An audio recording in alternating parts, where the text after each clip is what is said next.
What about for individual investors, your audience? What kinds of things are important for them to look at and consider now with the current economy in Europe and the US? Yeah, I think for me anyway, the biggest learning point over the last 3 years that I've seen people take on is to not get kind of caught up in the hype of what's going on in the short term. 2020, 2021, we saw a lot of people get into crypto and NFTs. And for a lot of people, that was the first time they ever put their money into the financial markets. And a lot of people got burned and lost money, and they weren't necessarily making sensible investments that made sense in the context of their own personal circumstances. So I think one of the key learning points for my viewers and beginner investors as a whole is that, you really kind of need to do your own research and make sure that the investments that you're selecting are suitable for you. There is an easy way to do that. You can just stick with low cost, passively managed index funds as recommended by the likes of Warren Buffett, John C. Bogle before he passed, and things like that. So yeah, really not getting caught up in the hype, doing your research and keeping things simple is probably the biggest takeaway. Well, are index funds and things like that, you think a prudent investment right now, or, what's your outlook for the equity stock market maybe this year?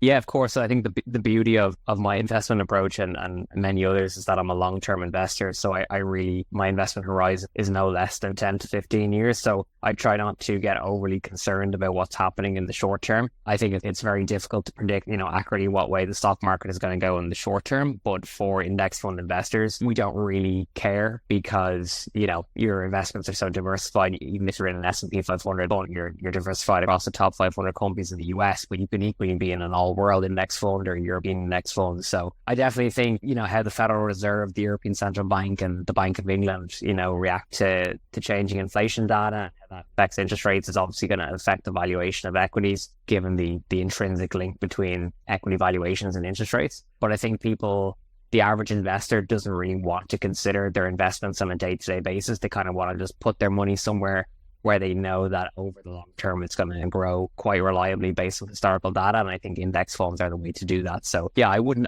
get overly concerned about what's happening in the short term. Still relevant and good to know what's happening. But for me, a long-term focus is what's required. Right, but with any focus, you have a time horizon. So if yours is, let's say, 10 years, what trends do you think are going to develop over the next 10 to 15 years? And where people will position themselves? Or it's just so impossible to tell, really index funds the only way to go?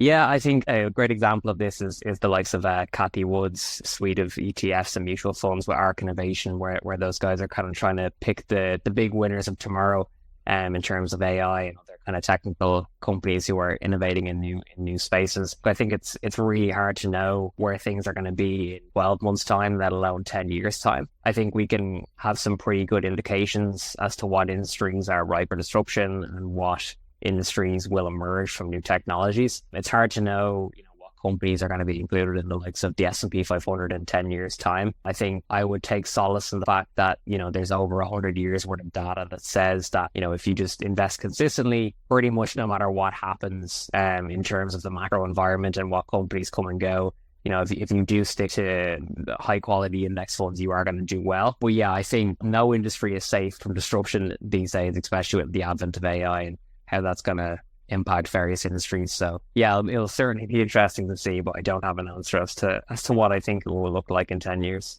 What are some of the topics that you teach on that have been very popular or well received on your channel? Yeah, I think for me, the most popular topic is probably retirement planning. I think we hear so much bad news in terms of retirement planning here in Ireland and indeed in Europe in terms of our aging population and how the vast majority of Europeans aren't on track for a financially comfortable retirement and the risk of poverty and things like that. So I think I get a lot of attention in terms of how not only young people, but just people who are in their 40s, 50s, and even 60s, how they can kind of take steps to ensure that they're doing the most they can for their financial well-being in retirement. So whether that's understanding what investments to make within their pensions, to how they actually go about drawing down that money in retirement and living off of it. Yeah, retirement seems to be a really popular topic that I cover. Whenever I make a video on it, the viewership tends to do quite well. Well, what are some of the nuances of retirement planning that are unique to you versus maybe standard advice? Yeah, I think for me, the avoidance of lifestyle creep can't be overemphasized. So lifestyle creep is effectively where, let's say you're contributing 5% of your gross salary to a pension or a retirement fund. And then over time, over 10, 15 years, you experience increases in your salary as you progress through your job or whatever you might be doing in your occupation. But instead of allocating more money to your retirement fund, you go and spend it on things that you may may not need. You might increase your standard of living when you technically can't afford it, and then your kind of future investments get neglected. So while I think there's a lot of content around, where to put your money and what to invest in and things like that, I don't think the effects of lifestyle creep are discussed as much as they should be, because I feel like people tend to take a very short-term and myopic view on their retirement planning, whereby they say, okay, I'm really interested in my retirement right now, and for the next 2 years, I'm going to do really well in terms of maximizing my contributions to my retirement fund and things like that. But then over time, they tend to slip in terms of their discipline. So really staying consistent for long periods of time, investing in your retirement fund is one of the best pieces of advice I can give.